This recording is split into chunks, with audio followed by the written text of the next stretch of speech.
नमस्कार दोस्तों, जय हिंद दोस्तों। सुबह के 10 बज चुके हैं।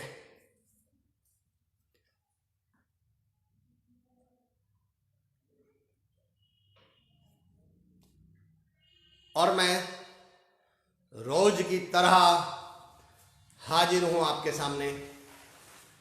साथियों, मैं अमर चौधरी, सुबह के 10 बज चुके हैं। मैं Amar Chaudhary, the practical motivational speaker and the transformational coach. Prashant भाई ने हमें ज्वाइन किया है। गुड मॉर्निंग प्रशांत भाई, thank you so much for joining us. Very good morning. मैं Amar Chaudhary, the practical motivational speaker. इस प्रैक्टिकल वर्ड को मैं रोज हाईलाइट करता हूं दोस्तों, उसके पीछे एक ही मतलब है। Gopal sir, very good morning, you never miss to join us, thank you so much for joining us from Bihar, Begusarai. Prashant ji, अब तो मेरे लिए ना बिल्कुल ये ऑनलाइन जो है, मैं अभी आपसे एक लाइन बोलने वाला हूं, थोड़ी देर बाद बोलूंगा। चलिए इस बात को। मैं Amar Chaudhary, the practical motivational speaker and the transformational coach, स्वागत करता हूं आप सभी का श्री कुशालदास विश्वविद्यालय हनुमानगढ़ की इस अनूठी पहल, जिसको नाम दिया गया है कि कॉलेज बंद हैं नॉलेज नहीं में। और दोस्तों, कुमार कोविद सर हमारे साथ जुड़ चुके हैं, thank you so much. Akankshu sir, thank you so much. Abhishek Gurjar ji, thank you. Good morning भाई जी, गुड मॉर्निंग। दोस्तों, सबसे बड़ी खुशी की बात यह है कि जिस तरह का प्यार, जिस तरह का रिस्पॉन्स और जिस तरह का साथ आप लोगों का मुझे मिल रहा है। पंकज भाई ने हमें ज्वाइन किया है। पंकज, जय हिंद दोस्त। Pankaj, thank you so much. यकीन जानिए दोस्तों, रतन टाटा साहब, शायद रतन टाटा साहब ने ये बात कही है, और मैं हमेशा एक बात मानता हूं इसको बहुत बड़े। Ajay Guru ji, thank you. Jain sir, happy to see you again. Ajay भाई, थैंक यू सो मच गुरु जी। रतन टाटा साहब ने एक बात कही है। रतन टाटा साहब कहते हैं, अगर आपको कहीं जल्दी पहुंचना है तो अकेले चलिए, आपको दूर तक जाना है तो साथ में चलिए। आप दूर तक तब जा पाएंगे जब आप एक दूसरे के साथ हो, हम साथ हो, लुकिंग स्मार्ट। अरे Akanksha sir, thank you so much. Ramveer Tanwar भाई, मैं आपको रामवीर तंवर भाई के बारे में बताता हूं। झुनपुरा नोएडा से हैं रामवीर भाई हमारे, और इन्होंने अपने यहाँ एक लाइब्रेरी स्टार्ट की है, सेटअप किया है। और रामवीर भाई की कोशिश है कि वो 100 गांवों तक लाइब्रेरी पहुंचा पाए। मैं सैल्यूट करता हूं। हमारे जगबीर भाई हैं, ऑनलाइन हैं, जिन्होंने हमारे चिरोड़ी गांव की लाइब्रेरी को बुक्स डोनेट की थी। Shamkant Pande sir, thank you so much sir for joining us, very good morning. Ruchika Bhavrani ji, good morning, very very good morning. दोस्तों, मैंने अभी कहा ना कि अगर जल्दी पहुंचना है तो अकेले निकलिए, पर फिर आप ज्यादा दूर नहीं जाएंगे। दूर तक पहुंचना है तो साथ चलिए। डॉक्टर विक्रम सर ने हमें ज्वाइन किया, thank you so much for joining us. Doctor Kunwar Bechain साहब की एक लाइन मुझे याद आती है, एक शेर मुझे याद पड़ता है। देखिए, एक दूसरे का साथ देना, मैं पहले भी कई बार कह चुका हूं कि बुराई की खूबी ये है, ये खुद ब खुद फैलती है। अच्छाई की खूबी ये है, इसे फैलाना पड़ता है। दुख इस बात का होता है, बुरे लोग इकट्ठे एक साथ हो जाते हैं। आप कभी देखिएगा सोशल मीडिया पे जब कोई अफवाह फैलती है कि इटली में 250 लोग मर गए, रूस में 7 शेर छोड़ दिए गए, वो 2 मिनट में पूरे देश में पहुंच जाएगा, पूरी दुनिया में 2 मिनट में। और जब कोरोना को लेके कोई अवेयरनेस फैलानी पड़ती है, वो पोस्ट ही शेयर नहीं होती। उसका कारण बताता हूं। Yuvraj, thank you for joining us, नमस्कार। उसका कारण बताता हूं दोस्तों, बुरे लोग इकट्ठे होते हैं, मिलकर बुराई करते हैं। अच्छे लोगों की समस्या ये होती है, मैं एक लाइन बोल रहा हूं, ध्यान से सुनना। अच्छा आदमी ये तो चाहता है कि अच्छाई फैले, पर वो ये भी चाहता है कि मेरे ही हाथ से फैले, और बस हमें यही दूर करना। मैं कहता हूं, आइए एक दूसरे की अच्छाई को लोगों तक पहुंचाएं। अच्छे लोगों के साथ पता है दिक्कत क्या है? मैं कहता हूं, बुराई का ट्रक भी धक्का स्टार्ट है, अच्छाई का ट्रक भी धक्का स्टार्ट है, पर ये बुराई वाला क्यों स्टार्ट रहता है हमेशा? उसका कारण बताता हूं। सारे बुरे लोग मिलकर स्टार्ट कर लेते हैं, धक्का लगाते हैं उसमें। अच्छे लोगों के साथ दिक्कत क्या होती है? आकांक्षु भाई अमर से कहेंगे, मान लो अमर है, विक्रम सर हैं, जगवीर भाई हैं, रामवीर भाई हैं, युवराज हैं। अब अमर से कहेंगे 5 लोग, चल तुझ में दम है तो तू स्टार्ट करके तू धक्का लगा के दिखा। अब अमर अकेला धक्का मारेगा, वो स्टार्ट नहीं होगा। अब अमर आके युवराज से बोलेगा तुम स्टार्ट करके दिखाओ, युवराज अकेले मारेगा, फिर स्टार्ट नहीं होगा। जगवीर भाई अकेले धक्का मारेंगे, विक्रम सर अकेले धक्का मारेंगे, जगवीर भाई अकेले धक्का मारेंगे, रामवीर भाई, तमाम लोग अकेले अकेले धक्का मारेंगे, और बाद में किस निष्कर्ष पे पहुंच जाएंगे? हाँ यार, आप बिल्कुल सही कह रहे थे कि अच्छाई का ट्रक ना स्टार्ट नहीं होता। मैं कहता हूं दोस्तों, एक बार इकट्ठे होकर धक्का मार के देख लो, हो जाएगा स्टार्ट। डॉक्टर कुंवर बेचैन साहब का मैं बहुत शुक्रगुजार हूँ आप सभी का, जिस तरह का आप इस मुहिम को प्यार दे रहे हैं, जिस तरह आप लोग शेयर कर रहे हैं, ज़्यादा से ज़्यादा लोगों तक इसको पहुंचा रहे हैं। Varun sir very good morning.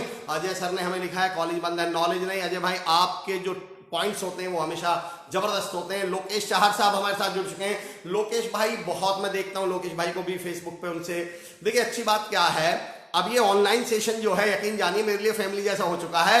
90% लोगों को तो मैं ऐसे लगता है जैसे मैं पता नहीं कब से जानता हूं, व्यक्तिगत रूप से जानने जैसा लगने लगा है। लोकेश भाई बहुत पॉजिटिविटी फैलाते हैं अपने फेसबुक के पॉइंट्स के माध्यम से, बहुत बढ़िया लोकेश भाई। भावना जी कह रहे हैं कॉलेज बंद है मगर अमर जी का ज्ञान पिटारा शुरू है। Bhavna ma'am thank you so much for joining us, thank you so much for kind words ma'am. मैं कुंवर बेचैन साहब के एक लाइन शेयर कर रहा था, एक शेर शेयर कर रहा था आप लोगों से कि सारी धरा भी साथ दे तो और बात है। धरा मतलब दुनिया, पृथ्वी। सारी धरा भी साथ दे तो और बात है, पर तू जरा भी साथ दे तो और बात है। और चलने को तो एक पांव से भी चल रहे हैं लोग, पर दूसरा भी साथ दे तो और बात है। दोस्तों चलने के लिए आदमी अकेला भी चल जाएगा, एक पैर से भी चल जाएगा, पर दौड़ने के लिए तो दो की जरूरत पड़ेगी। अगर दूसरा भी साथ दे दे, अगर हम एक दूसरे को साथ दे दें तो पता नहीं हमारी ये मुहिम, हमारी से मेरा मतलब है हम सब की ये मुहिम, हमारी ये इस समय पॉजिटिविटी को फैलाना बहुत जरूरी है और उसमें आप बहुत शानदार तरीके से फैला रहे हैं, उसके लिए मैं शुक्रिया अदा करता हूं। अब मैं अपनी बात को यहां से शुरू कर रहा हूं दोस्तों आज के सेशन को। दोस्तों when I started my career, जब मैंने अपना करियर शुरू किया था तो the very first day I decided as a motivational speaker, जब मैंने अपना करियर शुरू किया था तो पहले दिन एक बात तय की थी कि मैं मछली पकड़कर नहीं दूंगा, मैं मछली पकड़ना सिखाऊंगा।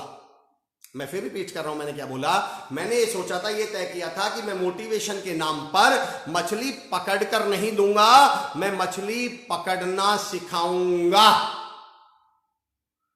अब इसका मतलब क्या हुआ, मैं आपको एक एग्जांपल देता हूं, मछली की जगह आप कुछ भी ले सकते हैं। मैं अपने बेटे को एक मछली पकड़कर रोज दूं और उससे कहूं बेटा लो ये बना लो और खा लो। बताइए मेरे बेटे का काम कब, मछली की जगह आप कोई भी एग्जांपल ले सकते हैं, सिर्फ एग्जांपल के लिए, इसका नॉन वेज वेज से कोई संबंध नहीं है।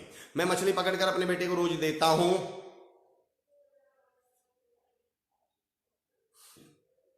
मैं एक मछली पकड़कर रोज देता हूं, बताइए मेरे बेटे का काम कब तक चल जाएगा। बिल्कुल सही, जब तक मैं जिंदा हूं, जब तक मैं उसे मछली पकड़कर दे रहा हूं, जिस दिन मैं जाऊंगा मेरा बेटा भी भूखा मर जाएगा, क्योंकि मैंने उसे मछली पकड़ के दी थी। लेकिन अगर मैं अपने बेटे को मछली पकड़ना सिखा दूं तो उसका काम कब तक चलेगा, मेरे जाने के बाद भी। और यकीन जानिए दोस्तों, फिर वो स्किल वो अपनी अगली पीढ़ी को भी सिखा के जाएगा, फिर अगली पीढ़ी को भी सिखाएगा, क्योंकि मैंने उसे दो चीजें सिखाई हैं, एक मछली पकड़ना सिखाया है, दूसरा स्किल्स को ट्रांसफर करना सिखाया है।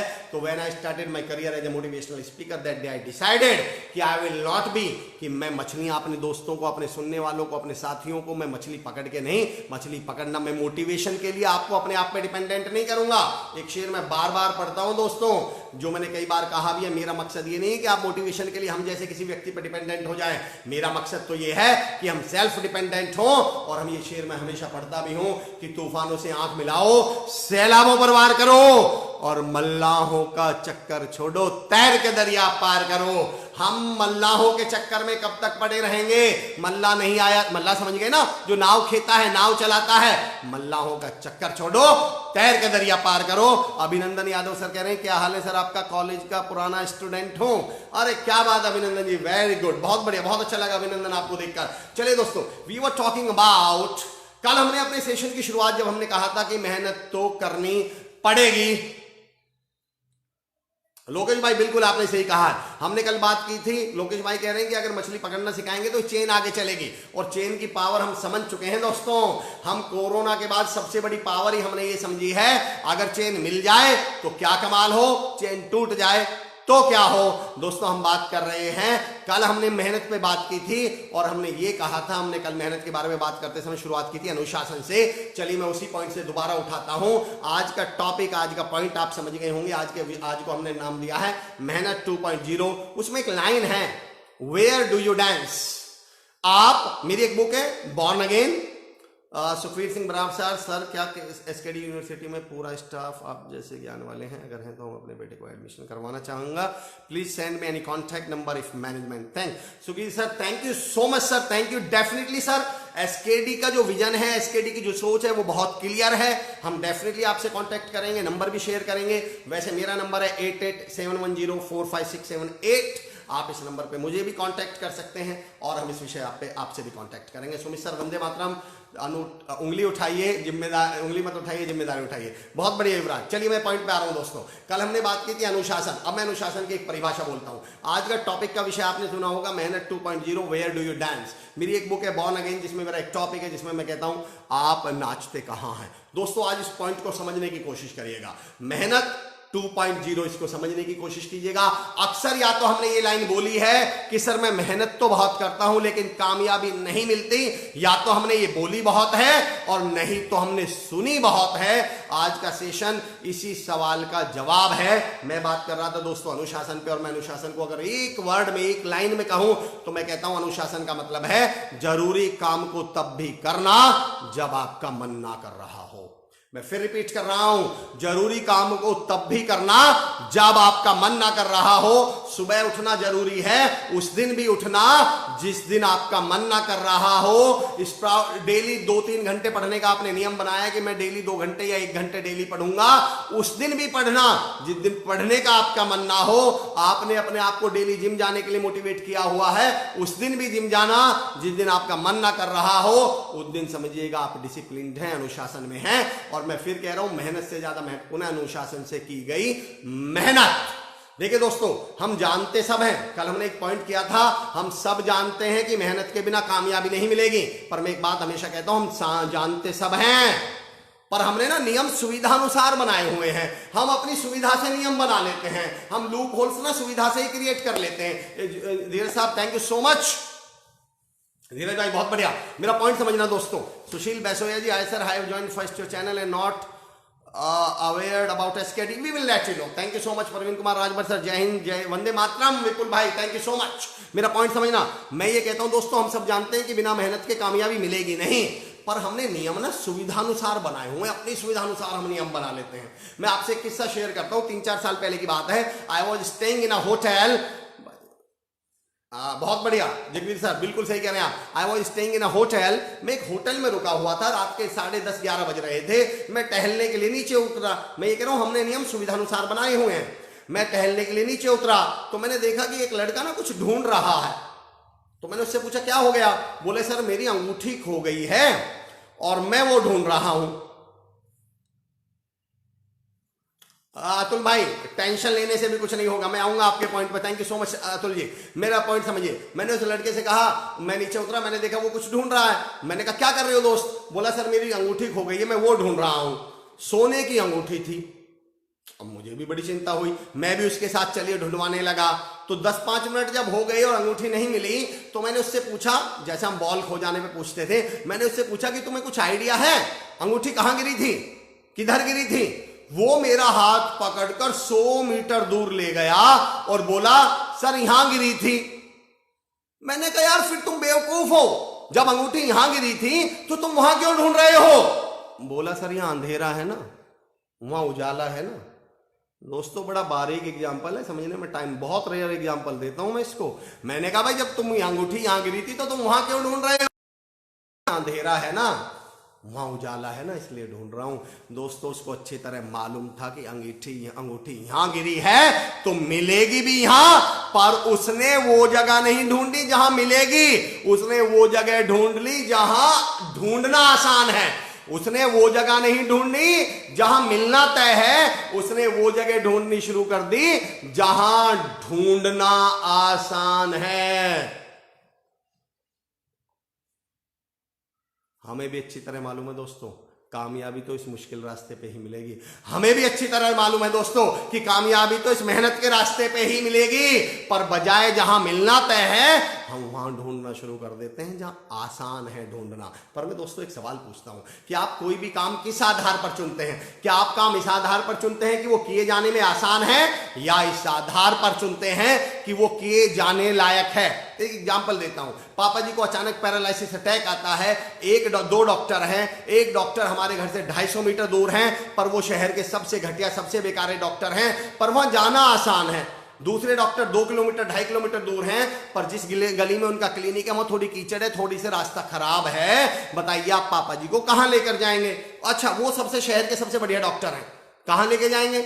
बिल्कुल सही, आप उस शहर के सबसे बढ़िया डॉक्टर के पास लेके जाएंगे, पर भाई रास्ता तो मुश्किल है। दोस्तों इस बात से फर्क नहीं पड़ता कि रास्ता मुश्किल है, फर्क इससे पड़ता है कि डॉक्टर लायक है या नहीं है। इस बात से फर्क नहीं पड़ता दोस्तों कि काम को इस आधार पे मत चुनिए कि वो आसान है, काम को इस आधार पे चुनते हैं कि वो काम किए जाने लायक है। Parveen Chaudhary ji, thank you so much for joining us. Parveen भाई थैंक यू सो मच। दोस्तों हम सबको पता है काम तो करना पड़ेगा, मुश्किल मेहनत तो करनी पड़ेगी। हमने सबने वो कुकून वाली स्टोरी सुनी है, याद है?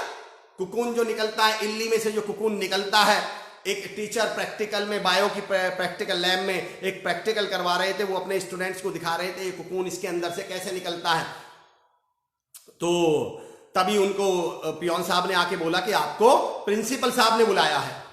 तो वो प्रिंसिपल साहब के पास चले गए और दो स्टूडेंट्स को हिदायत देकर गए कि कोई भी इसको टच मत करना, जब ये बाहर निकल लगाना। वो तो चले गए, लेकिन जब उन्होंने देखा स्टूडेंट्स ने कि वो बड़ा तड़प रहा है, वो जोर लगा रहा है बाहर निकलने के लिए, तो क्या किया, एक दो स्टूडेंट ने उसको थोड़ी सी खोलने में उसको अपने हाथ से खोल दिया। जब टीचर वापस आए तो उन्होंने देखा कि वो कुकुन मर चुका था, वो तो मर चुका था। टीचर ने पूछा ये कैसे मरा? बोले सर हमने तो कुछ नहीं किया। बोले फिर ये मरा कैसे, तुमने क्या किया? बोले सर हमने तो कुछ नहीं किया, बल्कि हमने तो इसकी मदद की थी उसको खोलने में, कवर को खोलने में। टीचर बोले अरे क्या किया तुमने? दरअसल जब ये उससे बाहर निकलने के लिए हाथ पैर मारता है, एफर्ट लगाता है, कोशिश करता है, तभी इसके पूरी बॉडी में ब्लड सर्कुलेट होता है, और वो कोशिश, वो प्रयास, वो हाथ पैर मारना ही इसके जिंदा रहने की वजह है। और तुमने इसे वो हाथ पैर ही नहीं मारने दिए, तुमने इसे वो आवश्यक मेहनत ही नहीं करने दी। दोस्तों हमें भी पता है, हमें वो मेहनत तो करनी पड़ेगी, वो हाथ पैर उतने तो मारने ही पड़ेंगे।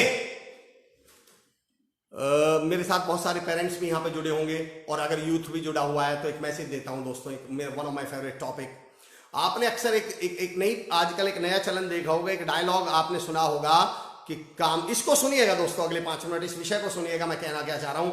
लोगों को आपने सुना होगा ये बोलते हुए कि कामयाब होना बच्चों का खेल नहीं है। इस पॉइंट को समझना, मैं कहना क्या चाह रहा हूं। 3 से 5 मिनट का ये सेशन है, ये विषय है, इसको सुनिएगा कि कामयाब होना बच्चों का खेल नहीं है। और दोस्तों मैं ये कहता हूं कि आज से इस लाइन को बदल लीजिए, और मैं कहता हूं कि कामयाब होना। Amit Srivastava ji, very good morning. अभिनंदन है सर, आप अपना नंबर दीजिए, आपसे बात करना है। अभिनंदन मैं शेयर करूंगा at the end of the programme. मेरा नंबर है 8871045678। मैं डेफिनेटली इसको शेयर करूंगा आप लोगों के साथ। You are most welcome. दोस्तों आपका स्वागत है। अगर आपको किसी भी तरह की अगर मैं कहीं आपको हेल्प आउट कर सकता हूं, मदद कर सकता हूं, मेरा नंबर है 8871045678। बहुत सारे लोगों के मुझे डेली मैसेज भी आ रहे हैं, कुछ लोगों के फोटो वीडियोज भी आ रहे हैं, और मैं सबको सपोर्ट करने के लिए वहां पे हाजिर हूं। अगर आप चाहते हैं कि मैं, थैंक यू सर, आपका वो टॉपिक है जो हमेशा मैं अपने आप मेहनत तो बहुत करता हूं पर कामयाबी नहीं मिलती। हितेश भाई मैं आज इस विषय पे बात करने वाला हूं। चलिए अगला जो मैं पॉइंट बोल रहा था कि हम लोग एक डायलॉग सुना है कि कामयाब होना बच्चों का खेल नहीं है, और दोस्तों मैं ये कहता हूं कि कामयाब होना बड़ों का खेल नहीं है। कामयाब होना खेल किसका है? बच्चों का। समझना मेरे कहने का पर्पस क्या है। देखिए मुझे बताइए, मैंने पहले दिन से कई बार इस बात को मैं स्टेब्लिश कर चुका हूं कि कामयाब होने के लिए, बड़ा बनने के लिए, जिंदगी में कुछ भी हासिल करने के लिए 2 गुण होने बहुत आवश्यक हैं, पॉजिटिव मेंटल एटीट्यूड और दूसरा एनर्जी। आप मुझे बताइए पॉजिटिव मेंटल एटीट्यूड किसके अंदर ज्यादा होता है, बड़ों के या बच्चों के? बिल्कुल सही, बच्चों के। आपने कभी 1.5-2 साल के बच्चे को अपने माथे पे हाथ रख के ये बोलते हुए सुना कि यार मेरी तो किस्मत ही खराब है यार, गलत घर में पैदा हो गया? कभी सुना है कि आपने 1.5 साल के बच्चे से? लेकिन अगर वही बच्चा जब 17-18 साल का, 20 साल का होता है, वही दिन में 20 बार बोल देता है कि यार अपनी तो जिंदगी खराब है, किस्मत ही खराब है, गलत घर में पैदा हो गए, वो नेगेटिविटी उसके अंदर आई कहां से है?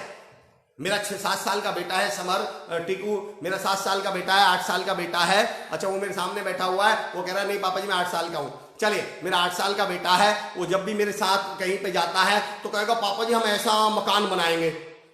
पापा जी से किराया नहीं दिया जा रहा, पापा जी को लगता है मैं इस महीने का किराया कैसे दूंगा। अंतर समझना बड़ों में और बच्चों में दोस्तों। बच्चों में कॉन्फिडेंस होता है कि हम कुछ भी कर सकते हैं, और वही बच्चा जब बड़ा होता है तो उसी के मुंह से आवाज निकलने लगती है मैं कुछ नहीं कर पाऊंगा। अच्छा कॉन्फिडेंस दोनों में है, आत्मविश्वास दोनों में है। छोटे में ये कॉन्फिडेंस है कि मैं कुछ भी कर सकता हूं, बच्चे में कॉन्फिडेंस इस बात का है मैं कुछ भी कर सकता हूं, और बड़ों में इस बात का कॉन्फिडेंस है कि हम कुछ नहीं कर पाएंगे। एक बार मैं किसी बच्चे को स्टेज पे बुला रहा था तो मैंने कहा आइए बेटा स्टेज पे आओ। उसने कहा सर मैं नहीं आ पाऊंगा। उसका दोस्त बोला कि सर इसमें ना कॉन्फिडेंस नहीं है, इसमें आत्मविश्वास नहीं है। मैंने कहा कैसी बात कर रहे हो यार, इस बंदे को अपने आप पे 100% कॉन्फिडेंस है कि ये स्टेज पे नहीं आ पाएगा, 5% का भी डाउट नहीं है कि ये स्टेज पे आ सकता है। बताइए इसके अंदर कितना आत्मविश्वास है। दरअसल बड़े और छोटों के आत्मविश्वास दोनों में अंतर होता है दोस्तों, दोनों में होता है। अंतर बताता हूं बड़े और छोटे में अंतर क्या होता है आत्मविश्वास में। छोटों में इस बात का कॉन्फिडेंस होता है हम कुछ भी कर सकते हैं, बड़ों में इस बात का कॉन्फिडेंस आ जाता है कि हम कुछ नहीं कर सकते। एक उदाहरण देके बताता हूं।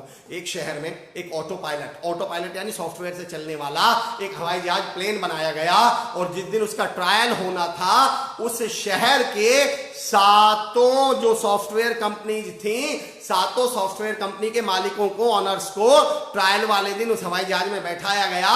और जैसे ही वो प्लेन, मैं कह रहा हूं बड़ों में किस तरह का कॉन्फिडेंस भी 2 तरह के हैं, एक तो मैं कर सकता हूं और दूसरा मैं नहीं कर सकता।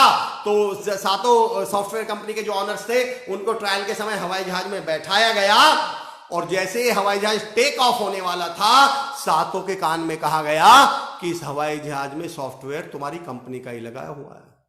7 में से 6 कूद कर भाग गए, उन्हें यकीन ही नहीं था अपनी कंपनी में। 7 में से 6 कूद कर भाग गए, सिर्फ एक मालिक वहां, एक कंपनी का मालिक वहां बचा। सबने उसके लिए तालियां बजाई और उनसे पूछा कि आपको अपनी कंपनी पे इतना यकीन है? वो बोला यस, मुझे अपनी कंपनी पे इतना यकीन है कि अगर इस हवाई जहाज में सॉफ्टवेयर मेरी कंपनी का लगा है तो ये उड़ेगा ही नहीं। कॉन्फिडेंस भी 2 तरह का होता है दोस्तों। बच्चों को इस बात का होता है कि हम कुछ भी कर सकते हैं। मैंने बहुत स्टूडेंट्स को ट्रेन किया है, बहुत यूथ को ट्रेन किया, और कान पकड़कर एक माफी से एक लाइन बोलना चाहता हूं कि जब 18, 20, 22 साल का लड़का, 18, 20, 22 साल की बच्ची हमसे ये बोलती है सर मेरी जॉब लग जाएगी क्या, या सर मैं कामयाब हो सकती हूँ क्या, तो पता मुझे उनसे ज्यादा गुस्सा, उन पे तो गुस्सा नहीं आता, उनसे ज्यादा बुरा किसका लगता है कि यार फिर हमारे टीचर्स ने, हमारे कॉलेजेस ने, हमारी यूनिवर्सिटीज ने भजिए तले हैं क्या।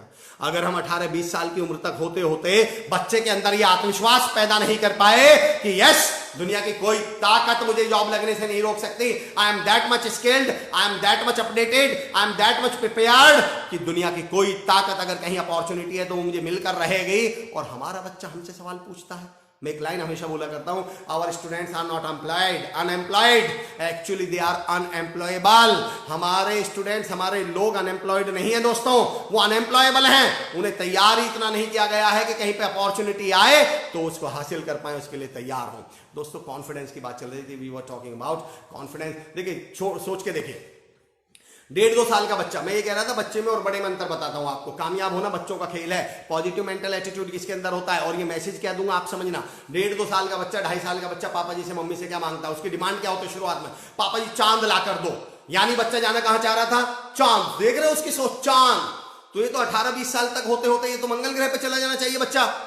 देखते ही ये जाता कहां है। 1.5-2 साल का बच्चा, पापा जी चांद ला के दो। बच्चे की उम्र 3-3.5 साल, पापा जी हेलीकॉप्टर ला दो उड़ने वाला, खिलौना वाला। बच्चा चांद से ऊपर गया या नीचे आ गया, बिल्कुल सही, चांद से बड़ा हुआ, पर सोच कहां आ गई, हेलीकॉप्टर। बच्चे की उम्र 4-4.5 साल, 3.5 साल, पापा जी ना रिमोट वाली कार ला दो।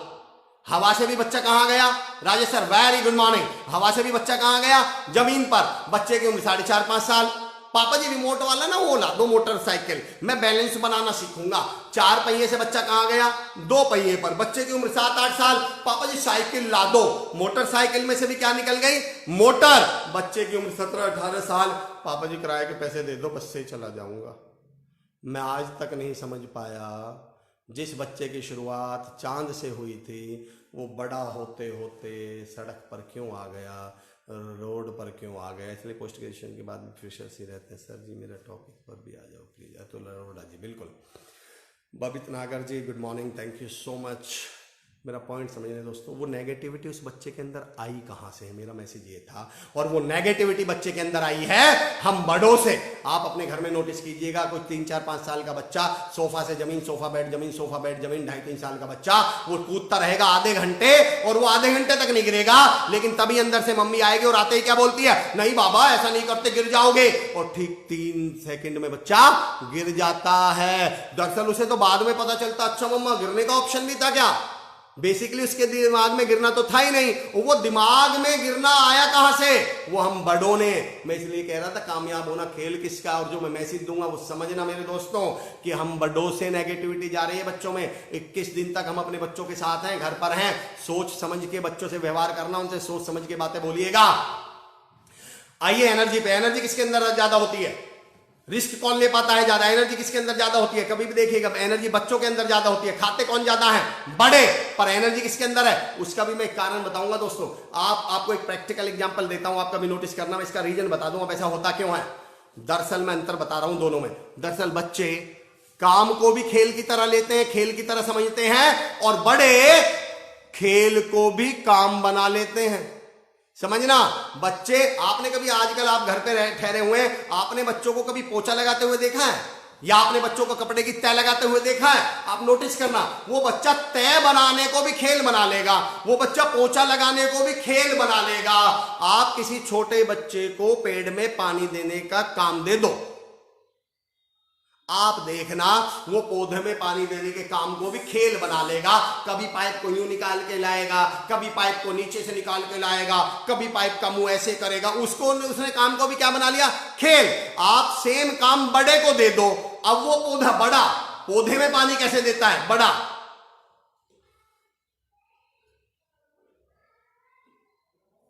मैंने कहा भाई साहब आपका चेहरा देख के 1-2 फूल जो बचे हैं वो भी मुरझा जाएंगे, कम से कम इस पानी को तो चेहरे पे एक्सप्रेशन तो खुशी के लाके दे लो। बड़े काम खेल को भी काम बना देते हैं, छोटे बच्चे काम को भी खेल बना देते हैं। और मेरा मैसेज आज का ये है कि इन बच्चों को मौके दो, इन बच्चों को गिरने दो, इन बच्चों को। मेरा जो अगला टॉपिक है, अगला पॉइंट है जो मैं मैसेज देना चाह रहा हूं दोस्तों, मेहनत के ऊपर, रिस्क के ऊपर, मुश्किलों के ऊपर जो मैं मैसेज देना चाह रहा हूं, इसको समझने की कोशिश कीजिएगा। आप मुझे एक आंसर दीजिए, मैं आपसे आंसर चाहता हूं कि फिजिकली और मेंटली गांव के बच्चे ज्यादा स्ट्रांग होते हैं या शहर के बच्चे। मेरा पॉइंट समझिए, फिजिकली और मेंटली गांव के बच्चे ज्यादा स्ट्रांग होते हैं या शहर के। अगर आप मुझे रिप्लाई कर सकते हैं, जितने लोग मुझे सुन रहे हैं, आप मुझे बताइए फिजिकली और मेंटली गांव के बच्चे ज्यादा स्ट्रांग होते हैं या शहर के। अगर जो लोग मुझे सुन रहे हैं, जितने भी लोग मुझे सुन रहे हैं, श्री खुशहाल दास विश्वविद्यालय की इस अनूठी पहल, कॉलेज बंद है, नॉलेज में नहीं, उसमें मुझे आंसर दें। जब तक मैं अजीत अरोड़ा जी का टॉपिक देख लूं, ये क्या कहना चाह रहे हैं कि अजीत अरोड़ा कह रहे हैं, बताइए दोस्तों, गांव के बच्चे ज्यादा,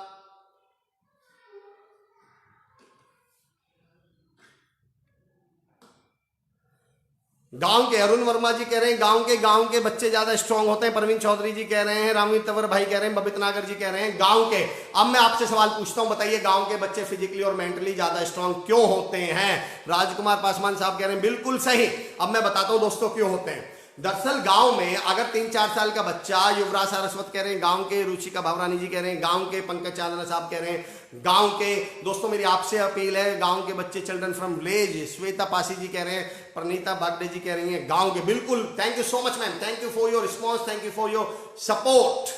दोस्तों मेरी तमाम आप लोगों से गुजारिश है कि अगर आप इसको शेयर कर सकते हैं, लोगों तक पहुंचा सकते हैं तो बिल्कुल पहुंचाइए। मेंटली भी स्ट्रांग होते हैं और फिजिकली भी। बिल्कुल सुनील कुमार साहब गांव के, हितेश कुमार, अरे सब देखिए, एक अच्छी बात है कि इस सवाल में एक भी कॉन्ट्राडिक्शन नहीं आया है, एक भी व्यक्ति का जवाब, सबका सेम जवाब है गांव के। अब मैं कारण बताता हूं दोस्तों, जो मैं बात कर रहा हूं ना AQ एडवर्सिटी क्वोशिएंट की, जो मैं बात कर रहा हूं मेहनत की, जो मुश्किल की, अब समझना दोस्तों इस वाले पॉइंट को, गांव के फिजिकली और मेंटली क्यों स्ट्रांग होते हैं। बेसिकली गांव में मान लो 3-4 साल का बच्चा छत पे खेल रहा है, दीवार पे खेल रहा है, और वो बच्चा खेलते खेलते गिर जाए तो वो रोता नहीं है।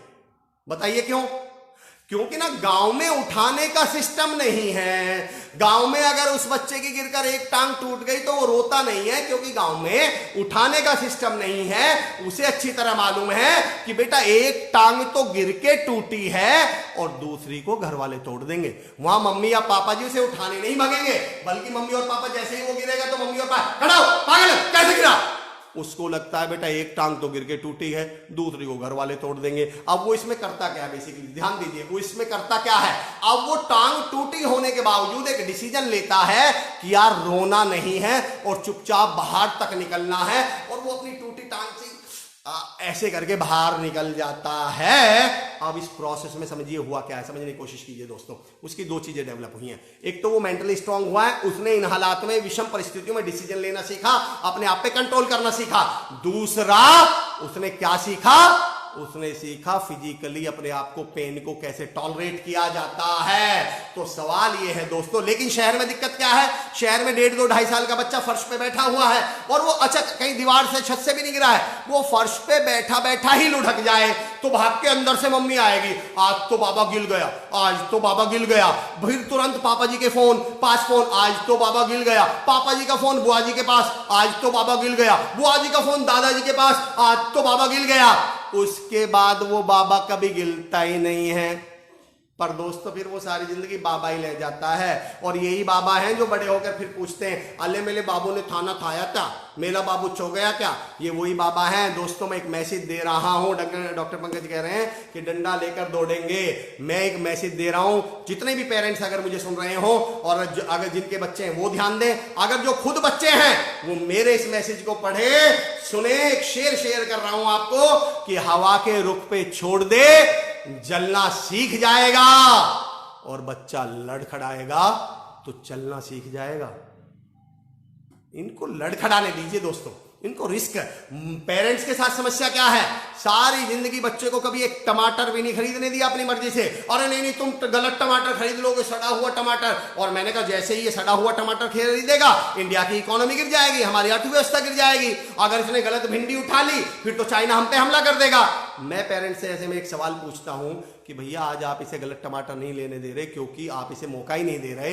कल को जब ये गलत प्लॉट खरीद लेगा तब क्या कर लोगे, कल को जब ये गलत करियर चुन लेगा तब आप क्या कर लेंगे, कल को जब ये गलत शादी कर लेंगे तो क्या कर लेंगे आप। दोस्तों हमारी समस्या ये है, बचपन से बड़े होने तक हमने इसको 1% का रिस्क नहीं लेने दिया, और फिर हम ही नहीं बच्चों का एडमिशन एमबीए में करवाएंगे और स्ट्रीम कौन सी दिलवाएंगे, रिस्क मैनेजमेंट। मैंने कहा अब ये रिस्क कैसे कर ले, मैं फिर रिपीट कर रहा हूं दोस्तों, हवा के रुख पे छोड़ दे, जलना सीख जाएगा, बच्चा लड़खड़ाएगा तो चलना सीख जाएगा। अतुल अरोड़ा जी आप अपना क्वेश्चन फिर से पूछिए, आप अपना टॉपिक बताइए क्या है आपका। अतुल अरोड़ा जी आप अपना टॉपिक लिखिए, क्या टॉपिक आपका, क्वेश्चन क्या था। चलिए दोस्तों अब मेरा मेन पॉइंट जिस पे आज मैं कहना चाह रहा था, कल हमने बात की थी मेहनत पर। हमने कहा था बिना मेहनत के कुछ नहीं होने वाला है। लेकिन अब मेरा अगला सवाल, मेहनत, जब मेहनत की बात की जाती है तो हमें 3 शब्दों के बारे में बताया जाता है, क्यों करनी है, कैसे मेहनत करनी है और क्या करना है। पर दोस्तों मैं कहता हूं इन तीनों, व्हाई, हाउ एंड व्हाट। अब मेरा टॉपिक समझिए दोस्तों, आज का मैसेज इन तीनों से ज्यादा महत्वपूर्ण है वेयर। वेयर मतलब कहां करनी है। मेहनत करने से पहले हमें यह समझ लेना जरूरी है, मेहनत तो करनी पड़ेगी, पर सवाल ये वो मेहनत करनी कहां है। लाडला मूवी में एक सीन है, अनिल कपूर साहब की एक मूवी है लाडला, श्रीदेवी अनिल कपूर की, उसमें एक सीन है कि श्रीदेवी बहुत बड़ी फैक्ट्री की मालिक हैं। अजय मलकर साहब thank you so much for joining us, नमस्कार। आकाश वशिष्ठ भाई थैंक यू सो मच। उसमें लाडला मूवी में एक सीन है कि श्रीदेवी की फैक्ट्री में एक मशीन खराब हो गई, करोड़ों की मशीन है, विदेश से भी इंजीनियर बुलवा लिया, लेकिन वो किसी पर ठीक नहीं हो रही, सबने ट्राई कर लिया। फिर अनिल कपूर साहब उस कंपनी में मजदूर हैं, फैक्ट्री में मजदूर हैं, वो कहते हैं जी मैं भी ट्राई करके देख लूं। तो श्रीदेवी बोलती हैं ठीक है भाई तुम भी करके देख लो, पर तुम एक मजदूर हो, तुम क्या कर लोगे जब इतने बड़े बड़े इंजीनियर्स पे नहीं हुई। तो खैर अनिल कपूर कहते हैं मौका तो दीजिए, तो कहते हैं चलो तुम भी कर लो। तो अनिल कपूर एक हथौड़ा मारते हैं और मशीन चल पड़ती है। सब देखकर बड़े बड़े अचंभित हो जाते हैं, बड़े आश्चर्यचकित हो जाते हैं। खैर उसमें बड़ी एरोगेंट है श्रीदेवी, वो बोलते हैं तुम्हारे कितने पैसे हुए, इसके लिए मैं तुम्हें कितने पैसे दूं। अनिल कपूर साहब बोलते हैं 10 लाख रुपए। श्रीदेवी बोलती है पागल हो तुम, एक हथौड़ा मारने के 10 लाख रुपए। वो बोलते नहीं नहीं नहीं, हथौड़ा मारने के तो 100 रुपए हैं, पर 9,99,900 रुपए इस बात के हैं कि मैं जानता हूं हथौड़ा मारना कहां है। दोस्तों, मेहनत के साथ साथ ये जानना बहुत जरूरी है कि वो मेहनत करनी कहां है। मेरे इस अगले 5 मिनट को समझ लीजिएगा, आपका इस सवाल का जवाब मिल जाएगा कि मेहनत तो बहुत करते हैं लेकिन कामयाबी नहीं मिलती। सारा खेल है दोस्तों कहां का, आप उस काम को करते कहां हैं।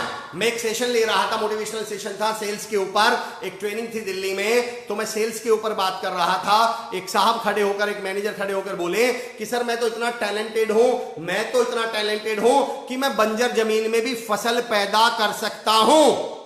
मैंने पहले तो उनके लिए तारीफ में तालियां बजवाई, मैंने कहा that's great, I must appreciate you. फिर मैंने उनसे एक सवाल पूछा कि मेरे दोस्त, जब तुम इतने टैलेंटेड हो, तुम इतने मेहनती हो कि तुम बंजर जमीन में भी फसल पैदा कर सकते हो, तो तुम इतने समझदार क्यों नहीं हो जाते कि जमीन उपजाऊ ढूंढ लो? क्या आपने अपने मरते हुए दादाजी को जन्म कसम दी थी कि मैं तो बंजर जमीन में ही पैदा करके दिखाऊंगा? दोस्तों समझना, अगर आपकी मेहनत बीज है तो जहां वो मेहनत की जा रही है वो जमीन, वो फील्ड जमीन है, और बीज कितना भी शानदार हो तब तक फसल नहीं बन सकता, तब तक पेड़ नहीं बन सकता जब तक वो जमीन भी उपजाऊ हो। दोस्तों, हमने अपनी खूबियों को, अपनी पता 90% मेहनती लोग गलती क्या करते हैं, वो अपनी ताकत को अपनी कमजोरी बना लेते हैं। वो एक दिमाग अपने दिमाग में पता क्या बैठा लेते हैं, हम तो बंजर जमीन में भी फसल पैदा कर सकते हैं, हम तो बंजर जमीन में भी फसल पैदा कर सकते हैं। मैं कहता हूं बिल्कुल आप कर सकते हैं, पर क्या आपको करनी चाहिए? मैं हमेशा 2 थ्योरी पे काम करता हूं, ऑन राइट डायरेक्शन और राइट वे। रश्मि बोला मैं बिल्कुल सही कह रहे, मायने रखता है कि आपका प्लॉट कहां है। अरे वाह, अपग्रेड योरसेल्फ। सुमित सर, कल का टॉपिक ही अपग्रेड वाला ही है, मेरा पॉइंट समझ लो, आप हैं कहां। भावना मैम ने मुझे एक टॉपिक बात याद दिलवा दी, thank you so much Bhavna ma'am, thank you so much. समझना सारा खेल कहां का है दोस्तों। अच्छा, मैं एक सवाल पूछता हूं आपसे, मैं एक 100 गज का, 100 गज मतलब 1000 स्क्वायर फीट समझ लीजिए आप मुझे इसमें आंसर दीजिएगा। मैं 100 गज का एक प्लॉट खरीदता हूं, बताइए उस प्लॉट की कीमत कितनी है? 100 गज का एक प्लॉट अगर मैं खरीदूं तो मुझे आप 100 गज के प्लॉट की कीमत बताइए। विलास वैद्य साहब कह रहे हैं बिल्कुल sir, thank you so much. मेरा इस सवाल का जवाब दीजिए दोस्तों, 100 गज के प्लॉट की मुझे कीमत बताइए। मेरा सवाल यह है, जितने लोग मुझे सुन रहे हैं प्लीज रिप्लाई करें, 100 गज के प्लॉट की कीमत क्या है? समझना आज की बात को, 100 गज के प्लॉट की कीमत क्या है? जितने लोग मुझे सुन पा रहे हैं वहां आंसर दें, 100 गज के प्लॉट की कीमत क्या है? 100 गज का प्लॉट कितने का है? जो भी मुझे सुन पा रहे हैं।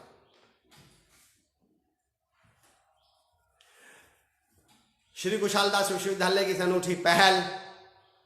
कई लोग मुझसे पूछ रहे हैं कि आप कैसे कांटेक्ट कर सकते हैं श्री कुशाल दास विश्वविद्यालय के। आप यूनिवर्सिटी की वेबसाइट पे आप जा सकते हैं, पेज पे अपने क्वेश्चंस पूछ सकते हैं।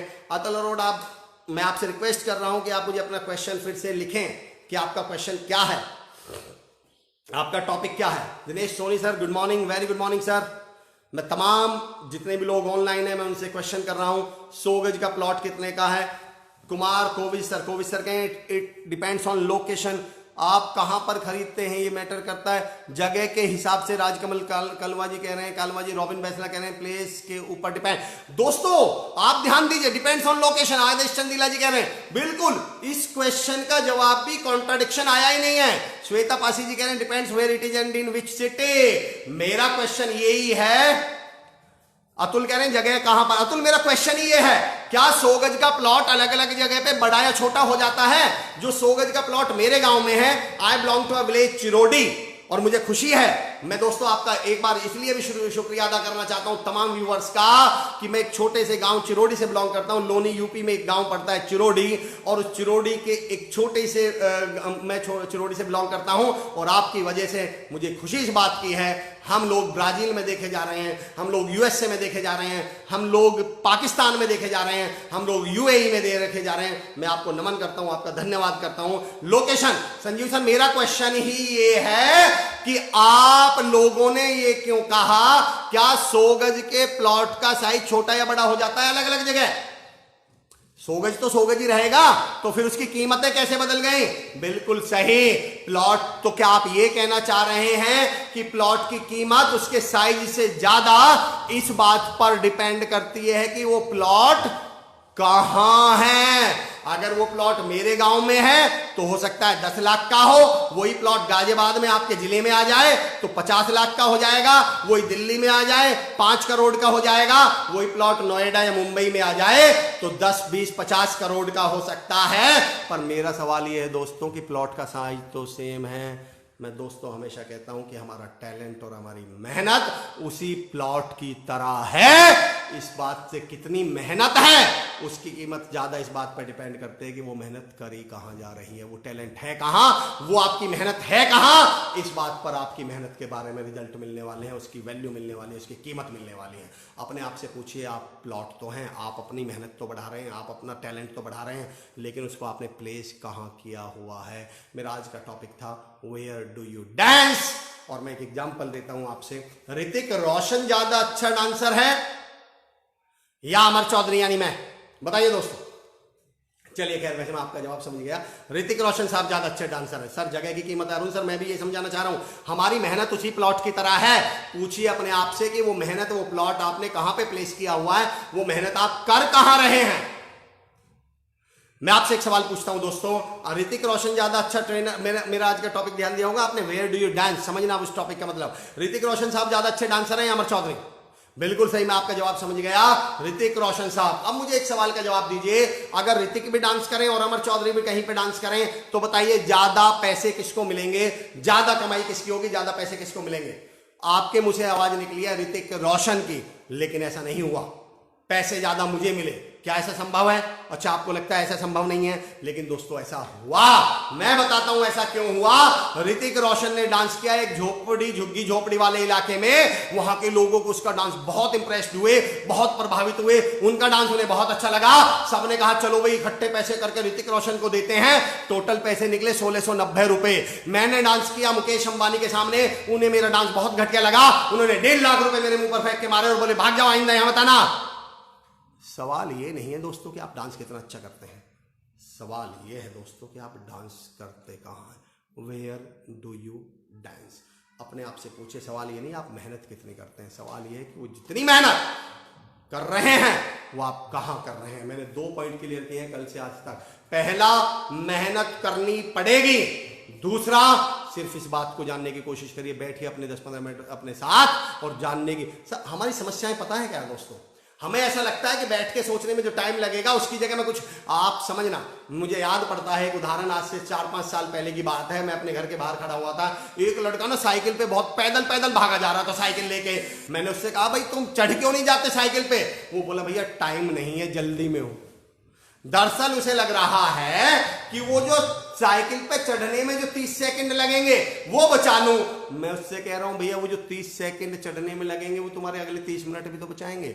दोस्तों ये जो सोचने में टाइम लगेगा, अपने साथ बैठिए 10-15 मिनट और प्लान करिए, अपने आप को एनालाइज कीजिए, अपने बारे में सोचिए और सोचिए कि आप डांस कहाँ करते हैं, सोचिए कि आप नाचते कहाँ हैं। और अगर मुझे स्टूडेंट सुन रहे हैं, यूथ सुन रहा है, तो इस पॉइंट को मैं कनेक्ट करता हूं आपके करियर से।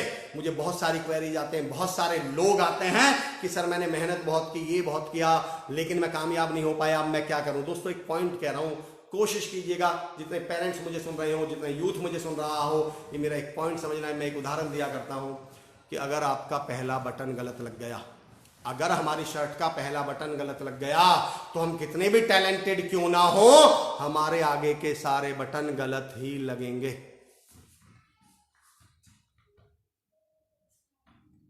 प्रणीता बेगडे मैम कह रही हमने सोचा ही नहीं था, भावना मैम कह रहे हैं पानी के। बिल्कुल मैम, मैं साथ में चलूंगा।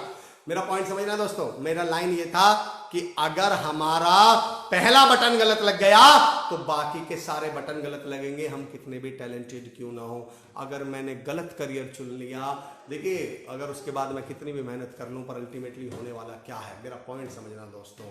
अगर मैं गलत दिशा में चल रहा हूं और अगर उस गलत दिशा में चलने का मैं अभी क्या कर रहा हूं, मैं चल रहा हूं, और अगर मुझे मोटिवेशन मिल जाए उसी गलत दिशा में तो मैं तो फिर दौड़ना शुरू कर दूंगा। मैं चलकर तो फिर भी लेट पहुंचता, पर दौड़कर तो और जल्दी पहुंच जाऊंगा गलत दिशा में। हमें चेक करना पड़ेगा। टूल्स पे ध्यान दीजिए दोस्तों। मैं एक उदाहरण दे रहा हूं, करियर वालों, यूथ वालों, समझना, जितने भी पेरेंट्स मुझे सुन रहे हो समझना मेरे दोस्तों, समझना मेरे दोस्तों। हमारे गांव में ना एक हैंड पंप था, नल, एक हैंड पंप था। सब कहा करते थे इस हैंड पंप में पानी है, इस हैंड पंप में पानी है, इस हैंड पंप में पानी है। एक दिन हमने उस हैंड पंप को उठा के रेगिस्तान में लगा दिया। आज तक उसके अंदर से 2 बूंद पानी नहीं निकला है। बाद में पता चला कि पानी हैंड पंप में नहीं था, पानी जमीन में था। दोस्तों 2 चीजें समझिए, हैंड पंप उस पानी को निकालने का एक टूल है, पर जमीन, पानी कहां होगा? जमीन में। करियर चुनते समय देखिए किस करियर में पानी है। करियर चुनते समय देखिए किस करियर में अपॉर्चुनिटीज हैं।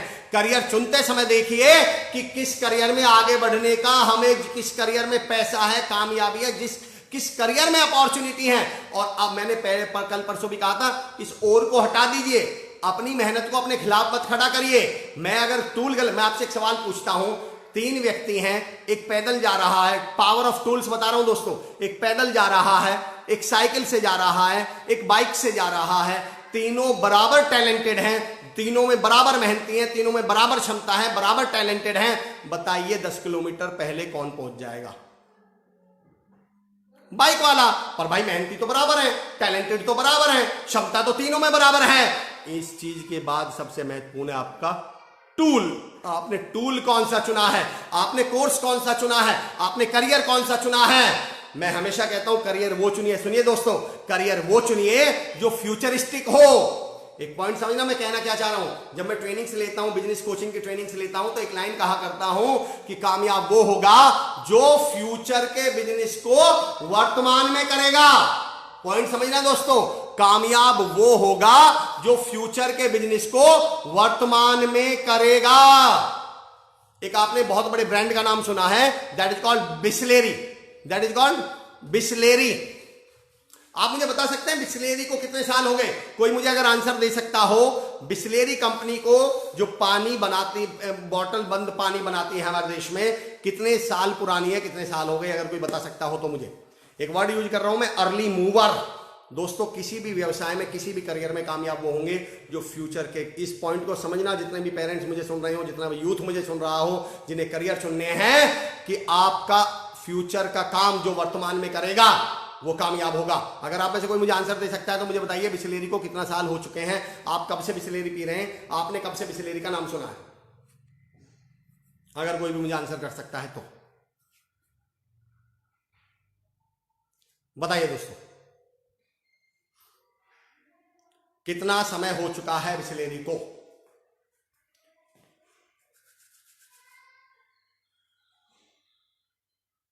टॉपिक है वेयर डू यू डांस। बताइए कितना समय हो चुका है बिसलेरी को?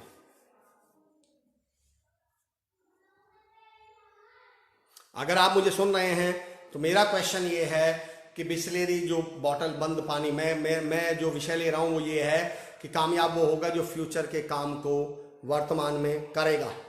बताइए मुझे बिसलेरी को कितना समय हो चुका है? बिल्कुल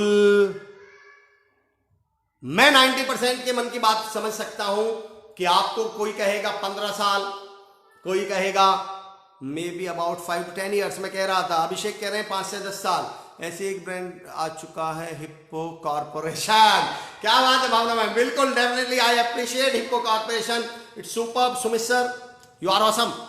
जगबीर भाटी भाई कह रहे हैं 60 साल जब में से मेरा जन्म हुआ है, जब से पी रहा हूं मैं तो सर जी। बिल्कुल अतुल आप सही कह रहे हैं, हमें लगता है that was Indian company and take over by USA company. Lalchand ji बिल्कुल सही सर, 7-8 साल सर बिसलेरी को। अमन अरोड़ा जी कह रहे हैं 7-8 साल, अभिषेक ने कहा 5-7 साल, किसी ने कहा 15-20 साल। मैं आपकी फॉर योर काइंड इंफॉर्मेशन बता दूं कि बिसलेरी ने 2019 में अपने 50 साल पूरे कर लिए हैं। अब जो मैं मैसेज देना चाह रहा हूं दोस्तों वो समझना, 1969 में बिसलेरी शुरू हुई थी क्या कोई भारत में ये सोच भी सकता था 1969 में, जिस भारत में प्याऊ लगाई जाती हैं, जिस भारत में पानी पिलाना लोगों को पुण्य समझा जाता है, क्या आज से उस भारत में 50 साल पहले 1969 में कोई ये सोच भी सकता था कि इस देश में बोतल बंद पानी बिकेगा, लोग पानी मिनरल पिएंगे बोतल बंद? लेकिन उन्होंने 50 साल पहले सुन लिया था, सोच लिया था, और आज जब वो मार्केट क्रिएट हुई, वो डिमांड क्रिएट हुई, तो जब उसमें नंबर 1 ब्रांड की बात हुई, आज भी एक्वाफिना की क्वालिटी उससे बढ़िया हो सकती है, कोका कोला की, उसके किनले की बढ़िया हो सकती है। मैं क्वालिटी की बात मैं अभी नहीं कर रहा हूं, मैं ये कह रहा हूं दोस्तों, फिर भी मार्केट में सबसे बड़ा कब्जा किसका? बिस्लेरी का, क्योंकि it was an early mover. दोस्तों, फ्यूचर का काम कामयाब वो होगा जो फ्यूचर के काम को, हम पता किसी भी बिजनेस को, कोई भी बिजनेस का कर्व ऐसे चलता है, ऐसे 90% लोग गलती क्या करते हैं, वो बिजनेस को तब चुनते हैं जब वो टॉप पे होता है, और यही वो गलती कर देते हैं। लॉ ऑफ ग्रेविटी कहती है, गुरुत्वाकर्षण का नियम कहता है, जो इस समय ऊपर है वो धीरे धीरे कहां जाने वाला है? अब इसका मतलब वो कहां जाएगा? नीचे। दोस्तों, आप वो कोर्स चुनने की गलती मत कर देना, वो करियर चुनने की गलती मत कर देना। करियर वो चुनना जो आज से, देखिए आज अगर मैं ग्रेजुएशन शुरू करूं तो मेरी ग्रेजुएशन 3 साल बाद पूरी होगी, उसके बाद 2 साल की मेरी पीजी है। मुझे करियर वो चुनना है जो 5 साल बाद टॉप पर होगा, जिसकी डिमांड 5 साल बाद टॉप पर होगी। आज से 7, 8, 10 साल पहले गवर्नमेंट जॉब का बहुत क्रेज हुआ, गवर्नमेंट जॉब की अचानक लोगों का रुझान गवर्नमेंट जॉब की तरफ बढ़ा, और सबने तैयारी किसकी शुरू कर दी? गवर्नमेंट जॉब की। और आज गवर्नमेंट जॉब को हालात क्या है लेकर? एक वैकेंसी पर 1000 फॉर्म भरे जाते हैं। अब अगर मैं उन 1000 लोगों से ये भी कह दूं कि तुम मेहनत करो कामयाब हो जाओगे, मेहनत करो कामयाब हो जाओगे, पर जब वैकेंसी एक है तो वो 999 कामयाब कैसे हो जाएंगे? दोस्तों, अपने आप से पूछिए, आप करियर कौन सा चुन रहे हैं? अपने आसपास के कॉलेजेस में, अपने जिलों में कॉलेजेस में अप्रोच करिए, यूनिवर्सिटीज में अप्रोच कीजिए, पता करिए क्या वो कोई फ्यूचरिस्टिक अपॉर्चुनिटीज आपको दे रही हैं, क्या उनके पास वही बीए, बीकॉम, बीएससी है, या कोई फ्यूचरिस्टिक कोर्सेज भी हैं, क्या वो होटल मैनेजमेंट का कोई कोर्स है उनके पास है, क्या लॉ है उनके पास, क्या बीए, बीएड, बीकॉम, बीएड ऐसा कोई कोर्सेज है क्या उनके पास, क्या योगा में कोई कोर्स करा रहे हैं वो लोग, क्या डिजिटल मार्केटिंग जो आने वाले समय का बहुत बड़ा कोर्स हो सकता है, करियर हो सकता है, क्या डिजिटल मार्केटिंग में वो कुछ कर रहे हैं, फैशन डिजाइनिंग में वो कुछ कर रहे हैं, नेटवर्किंग में वो कुछ कर रहे हैं, नेटवर्क मार्केटिंग में। पता करिए कॉलेजेस में पहुंचकर क्या वहां अभी भी वही जेनरिक कोर्सेज हैं या कोई फ्यूचरिस्टिक कोर्सेज हैं, और पता करिए, उसके बारे में जानकारी इकट्ठी कीजिए, गूगल से जानकारी इकट्ठी कीजिए, करियर कंसल्टेंट से पूछिए, और वो करियर चुनिए जो 4-5 साल बाद टॉप पर होगा। अपने आप से पूछिए, वेयर डू यू डांस? आप नाचते कहाँ हैं? अतुल अरोड़ा, अतुल, आपने मुझसे कोई सवाल पूछा है, आप कह रहे थे शायद एग्जाम्स को लेकर टेंशन में, तो वो सवाल अगर आप रिपीट कर देते तो मैं उसका आंसर दे देता आपको, लेकिन वो सवाल आपने रिपीट नहीं किया है। मैं कल आपसे रिक्वेस्ट करता हूँ अपना सवाल जरूर रखिएगा, मैं definitely I will answer you. दोस्तों, आज हमने 3 महत्वपूर्ण बातें करी। पहली महत्वपूर्ण बात की कि भाई मेहनत तो करनी पड़ेगी, ये तो तय है, ये तो तय हो चुका है, लेकिन आज की जो लर्निंग है, इस लर्निंग ने मेरी जिंदगी में बहुत बड़ा बदलाव लाए थे दोस्तों, बहुत बड़ा बदलाव। मैं आज से 7-8 साल पहले एक इंस्टीट्यूट चलाया करता था, और उस दिन मुझे ये समझ में आ गया था, मैं एक किस्सा सुना के खत्म कर रहा हूँ इसको, मेरा करियर कैसे शुरू हुआ। मैं इंस्टीट्यूट पे पढ़ाया करता था, और मैं 4000 रुपये पर मंथ 3 मंथ्स का एक मेरी फी हुआ करती थी स्पोकन इंग्लिश की क्लास की। एक दिन मेरे एक दोस्त का फोन आया, he was motivational speaker, corporate trainer, कि उसका कोई प्रोग्राम था किसी कंपनी में, लेकिन उसको उस दिन फैमिली में कोई इमरजेंसी आ गई, वो नहीं जा पा रहा था। उसका फोन मेरे पास आया कि यार अमर तुम ले लो ये ट्रेनिंग। मैंने आज तक उससे पहले कोई ट्रेनिंग नहीं ली थी। मैंने कहा यार मैंने तो इस तरह की कॉर्पोरेट्स में कोई ट्रेनिंग ही नहीं ली, मैं क्या बोलूंगा जाके। बोले कुछ नहीं यार, 1.5 घंटे का सेशन है, मोटिवेशन के ऊपर है। मैंने कहा पर मैं तो इंग्लिश पढ़ाता हूं। बोले मैंने तुझे पढ़ाते हुए देखा है, तू अपने इंग्लिश के सेशन में भी ना मोटिवेशन पे बहुत फोकस करता है, या तू ले ले, मेरी इमरजेंसी है। खैर मैंने वो सेशन जाकर ले लिया। 7-8 दिन बाद, भारत रनकानी जी वेलकम, भारत मेरे भाई, 7-8 दिन बाद मेरे अकाउंट में 5000 रुपए आए, उसके थ्रू, मेरे दोस्त के थ्रू। मैंने उसे फोन किया, बोले 5000 रुपए किस चीज के हैं? बोले यार तुमने वो सेशन लिया था ना कंपनी में, उस बात के हैं।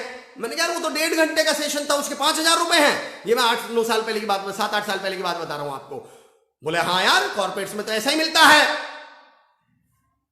उस दिन मुझे समझ में आया कि यार बातें तो मैंने भी वहां भी वही बोली थी जो हमें इंस्टीट्यूट में बोलता हूं। यहां मैं 3 महीने के 4000 रुपए ले रहा हूं, वो 1.5 घंटे के 5000 रुपए हैं। उस दिन मुझे एहसास हुआ कि अमर बाबू तुम गलत जगह नाच रहे हो, तुम्हें तय करना पड़ेगा कि नाचना कहां है। और मैं कान पकड़ के आपको एक बात कहना चाह रहा हूं। उसके बाद जो मैंने मैक्सिमम 1 दिन का चार्ज किया, दैट इज 85,000 रुपीज, 85,000 रुपये। मैं वही हूं, मेरा कंटेंट में ये नहीं कह रहा मैंने ग्रो नहीं किया, मैंने बहुत ग्रो किया, लेकिन फिर भी मैं वही हूं, मेरी मेहनत वही है। उसके बावजूद मेरे प्लॉट की कीमत बढ़ चुकी है, क्योंकि मैं समझ गया था कि प्लॉट की कीमत उसकी साइज के साथ साथ या साइज से ज्यादा इस बात पर डिपेंड करती है कि वो प्लॉट है कहां। आप अपने आप से पूछिए, आपकी मेहनत का प्लॉट है कहां। बहुत बहुत शुक्रिया सुनने के लिए दोस्तों। मैं फिर बहुत बहुत धन्यवाद देता हूं आपको। श्री खुशहाल दास विश्वविद्यालय, मुझे कई लोगों ने सवाल पूछे कि अगर हम ज्वाइन कराना चाहते हैं तो आप पेज पर जाके कांटेक्ट कर सकते हैं, आप यूनिवर्सिटी की वेबसाइट पे जाके कांटेक्ट कर सकते हैं, आपको वहां पे कांटेक्ट नंबर मिल जाएगा, या आप अपना कांटेक्ट नंबर ड्रॉप कर सकते हैं। वी विल डेफिनेटली, यूनिवर्सिटी आपको अप्रोच करेगी। भावना मैम कह रहे हैं आज के सेशन में समझ में आ गया कि हम सही जगह नाच रहे हैं और हमारा कोरियोग्राफर भी एक्सपर्ट है और अमर जी आप जैसे लोगों का साथ हो। संभावना मैम डेफिनेटली, मैं बिल्कुल आप सही कह रहे हैं, आपके कोरियोग्राफर का तो जवाब नहीं, सुमित सर का जवाब नहीं। ओके साथियों, thank you so much for joining me, thank you so much इतने प्यार, इतने सहयोग के लिए, इतने सपोर्ट के लिए। आज के सेशन को हम खत्म करते हैं एक शेर के साथ। मैं खत्म कर रहा हूं आज के सेशन को कि वो और होंगे जो धूप में झुलस गए, धूप मतलब मुश्किल, चुनौतियां, परेशानियां, वो और होंगे जो धूप में झुलस गए। हम सूरजमुखी के फूल हैं, धूप में ही खिलते हैं। जय हिंद, thank you so much, see you tomorrow at 10 o'clock in the morning. Thank you for joining me. Thank you so much.